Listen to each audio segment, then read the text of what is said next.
Hey y'all, today we are going to be working on this dianthus and petunia area, getting it under control and removing all of the grass. Not the most fun activity to do in the garden, but extremely satisfying at the end. As always, make sure you hit that subscribe button and that notification bell so you know when all my latest videos are up, and make sure you drop me a comment below. Do you find such things like weeding or removing grass, things along those lines, do you find them to be satisfying? Do you find them to be annoying? Do you just try to pretend it's not there? Where do you stand with chores like that?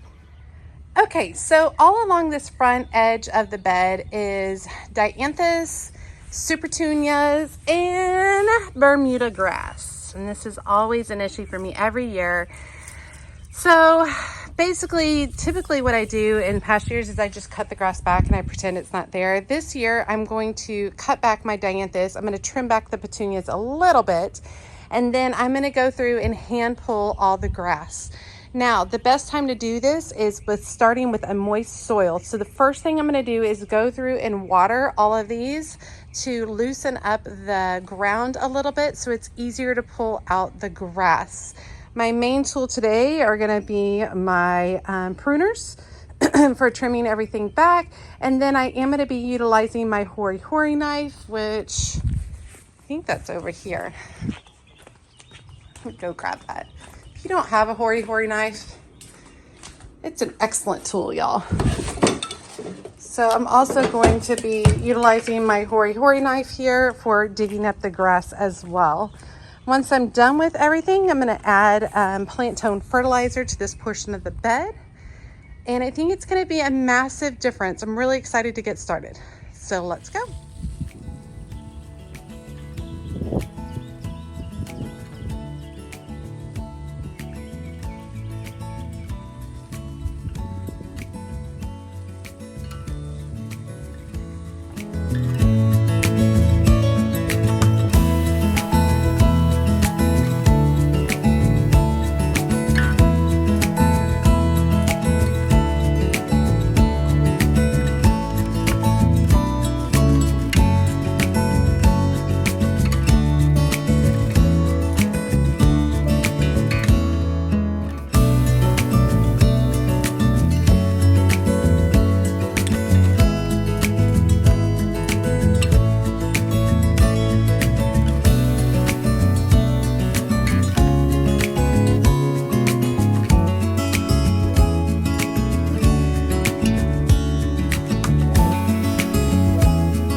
ended up doing the candy tuft over here. Candy tuft is pretty on my area, and I went ahead and trimmed that back pretty hard.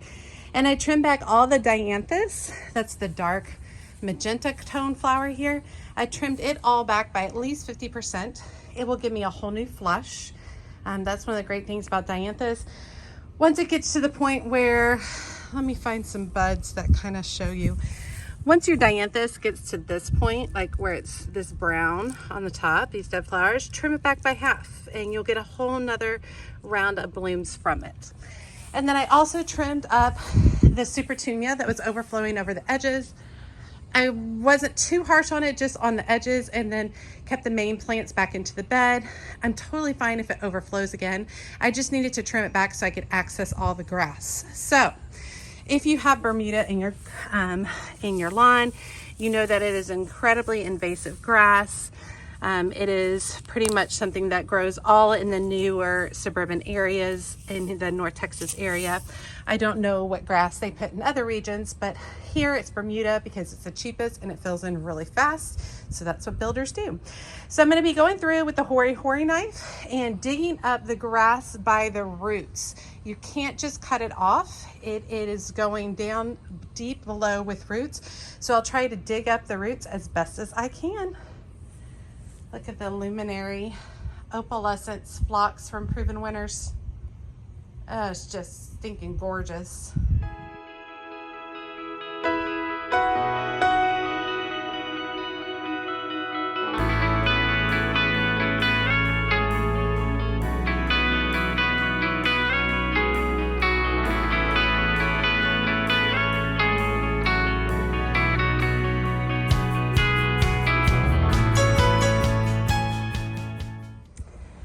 Okay, I've gone through and I've dug up a lot of the grass. There's no way I got everything. No way I got everything. An easy way to identify these Bermuda grass roots is they're white. So they're really light in color. See that? So when you're looking, you know, throughout your soil and such, you're looking for those roots. And I mean, they can be down 8-10 inches. They can be down pretty far.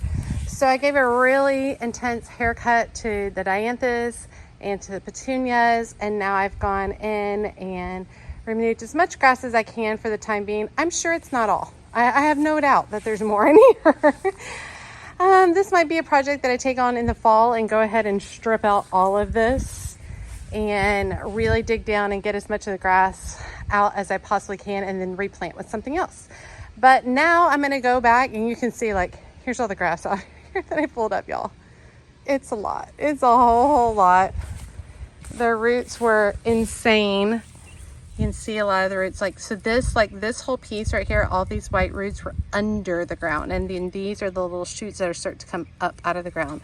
So you really have to get this low down stuff in order to, you know, make any headway on the grass. So it's tough. But all right, so now I'm going to take basically a bag of compost. And I typically use this compost from Home Depot. I'm going to use this compost. I'm going to be filling in all the areas that I just cleaned up, just to add some more nutrients to the soil. And then we will be good to go on this project.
freshness this up a lot. I will definitely be keeping my eye out for additional grass popping up and see if I can't do a better job maintaining it earlier on. Okay. It's 100 degrees today. The humidity is insane. So basically I've been doing this project a little bit at a time, like about 20 to 30 minutes, and then I go in and rest and then come back out, and it's just too dangerous to be out here very long at all. And so that's typically what I do a lot during the summer gardening season. You would think I would get up early in the morning and work, but I am not a morning person at all. I'm a night owl, and then I like to sleep late in the morning. So there's a trade for that. You have to work during the 100-degree days. But anyway, sometimes we have gardening projects that aren't as fun as others. I definitely have been dreading getting up all of that grass. It looks way better now, and I am realizing I have to stay more on top of it if I want to be able to make some progress. The grass is just going to keep going and going and going. I literally need to take care of it a couple of times each year.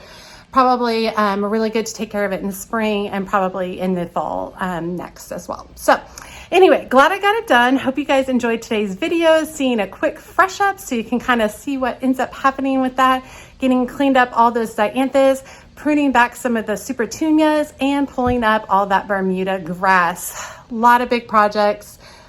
Several little projects all in one to make one big project, and I'll enjoy showing you guys an update of that during the July garden tour so you can see how everything bounces back. As always, she's a mad gardener or decorator or anything else that she wants to be. Thanks, y'all.